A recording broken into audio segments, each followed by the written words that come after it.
This presentation was prepared for surgical assistants, and then today we thought that you can benefit from it too. So it is added to, which of these? Okay, this one. I have no disclosure.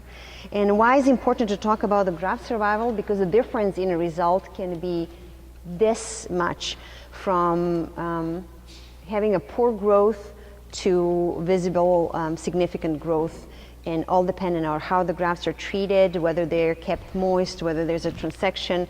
That is how much difference you can get in a result if you're not handling grafts properly. What do we look for? We look at the hydration and trauma, and it's important to keep tissue always moist. There are different storaging solutions. We keep them moist by limiting the amount of tissue that is outside of the body, always spraying, making sure that it is constantly hydrated. And we also think about when we put the grafts back in, that whether the blood supply, Dr. Farja talked about damaging blood supply. If the blood supply in the scalp is damaged, that can also affect survival. And there's some talk about oxygenation, how quickly we put the grafts back in and how much are they going to survive. Looking at the trauma, I mentioned transection, which means the hair shaft is cut, and I'll show later at which level the cut can affect and cause no growth or some growth, weaker hair. Crushing hair at the different levels, bulge or dermal papilla can damage hair at the point that where hair grows back. It can look kinky, unnatural, so you have to be aware of handling grafts during the dissection and placement, because they can affect natural results. And then also we are looking at the graft size, and I'll mention this again in quality control, is if the graft, for example, if the site is too big and graft is too small, we created a bigger damage of the scalp for the effect of the, we can't put enough hairs if the sites are too big for the graft. If the site is too small and the graft is too big, by pushing and trying to squeeze it in the site, I can damage, crush the follicles, I can damage, and then there's also, I'll show the results can be pitting or not looking natural. There are different storage solutions. Most people storage in saline. Some use lactate ringers. Some use plasmolite 8 in hypothermosol. There's a different studies. You can find them on the internet, or you can find it at a SHRS site. Study, decide what you want to use, but be aware that there are different storage solutions, and it is important to always keep your grafts in them. There's a study done in 1992 by Dr. Limmer and 2011 by Dr. Biener, where they looked at how long the tissue is staying outside the body and when was stored, what was storage solution, and the survival rate. And so these are the two studies. What you notice in Dr. Limmer's study, the longer the tissue was out of the body, the less growth we had. And with Dr. Biener's study, there was something interesting that happened is then there's a decrease, and then there's a little, as if there's after 6, can you see? After 6 and 8 hours, there was still good survival. And then all of a sudden, after the 6 hours, we moved to 24 hours, and the longer it was staying outside of the body. So remember, the difference in these two studies was that Dr. Limmer used only saline, and Dr. Biener used saline and hypothermosol with ATP. So that is where we think that there's increase in survival with using hypothermosol. Blood supply, recipient size, there was a discussion about the size of your recipient size, the depth, the number, and orientation can affect the blood supply, indirectly affect the hair growth. And the bigger the blade or instrument you use, the bigger trauma to the scalp, the bigger is the possibly effect on the blood supply. So this is why we kind of increase the increase the size of the instrument, and now we have most of the instruments are below 1 millimeter in size. Depth, usually we put the graft, if this is the instrument you're making the incisions with, we put the graft on the instrument and we limit the depth, so we are very cautious not to go deeper and damage blood supply unnecessarily. There was several studies done on dense packing. We thought the more grafts you put per square centimeter, the better the growth will be, the thicker the results. But then there is, the study showed that by increasing the numbers, we didn't get the bigger survival. So the survival is about 45 to 50 max, that still gives a good result. Then there's an approach that talked about the orientation. So I mentioned this about the bigger the size, they can affect the unnecessary trauma and affect the results.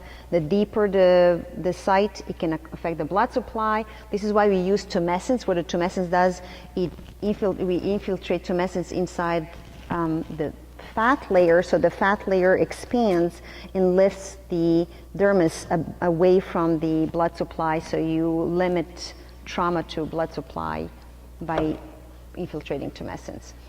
And I mentioned earlier dense packing. Then there was discussion about orienting sites in order to get the better survival. So if most of the physicians use the sagittal sites, so we're talking about going from the front to back. And then there were some that talked about the blood supply comes from the sides, and so maybe the sites, coronal sites, would work better to damage blood supply. And the study showed that Dr. Shapiro, Dr. Wong did, where on the same patient, Dr. Shapiro did the sagittal, Dr. Wong did the coronal sites, and the results were the same. For most part that I know, I'm aware of, most physicians use sagittal sites on the top of the head. If they're working on the temples, they're going to use coronal so that there's a less graft elevation. So if the site is like this, then there's a possibility of the graft sliding and elevating in the angle. So this is the site, this is the graft inside of the site. If I put a sagittal, there's a possibility of elevating, and that's more important if we work in the temples. If I have a coronal site, it will create a little flap so the graft cannot lift. It can move maybe left and right. So tomorrow when you're doing site making, you will understand this principle better, and we do, I'll show you in a graft placement when we do tomorrow afternoon. You'll have a lab graft placement. But it is what I wanted you to kind of start thinking. There's a different approaches people thought about what can we do to improve results in respect to how many grafts survive and whether the results look very natural. Trauma, the more we crush and squeeze the follicles, the more damage we cause to them. There's sometimes nurses or assistants will scrape with a blade to make clean the strip. By doing that, they can damage the graft. So this is where I mention it here. No squeezing, be careful where you hold your forceps, and be careful what you're doing with the blade. In transected, we know that transection is definitely damaging. And then there's a study showed that skinny grafts versus thicker, chubby grafts, and which survive better. If the damage is made at the level of a papilla versus bulge, if the cut was through the bulge, there was no survival, and papilla, there was some survival.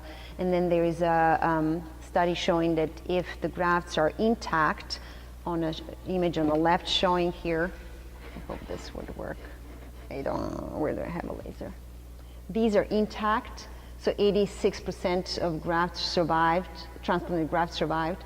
When they were transected, 45%. So it shows definitely change in survival. So think about all the work you put, damage here, and you don't have a good result. Skinny versus chubby. Then once we started making bigger and bigger sessions, packing more and more grafts per square centimeter, we needed to use smaller sites and smaller grafts. So we started trimming grafts until we made them very, very skinny, but there was no tissue around here, and then the survival decreased automatically. So there are studies showing, Dr. Seeger and Dr. Biener did the studies in showing that the overall chubby grafts survive better than the skinny. And so remember two things to always pay attention to. Yes? I'm sorry, what was the take home there that grafts with more connective tissue around them Survive better. Chubby survive better than skinny. And that is one of the complaints they have with the FUE. The grafts come out skinny, and survival is there's more possibility of damaging while placing, and they can dry out faster than the chubbier grafts. However, you have to always think about that your site has to match the size of the graft. They have to match like a hand and a glove. So 2 things to remember: hydrating your grafts and not making trauma, and protect and preserve them. So this is this presentation, and then we're going to kind of make a little overview on quality control.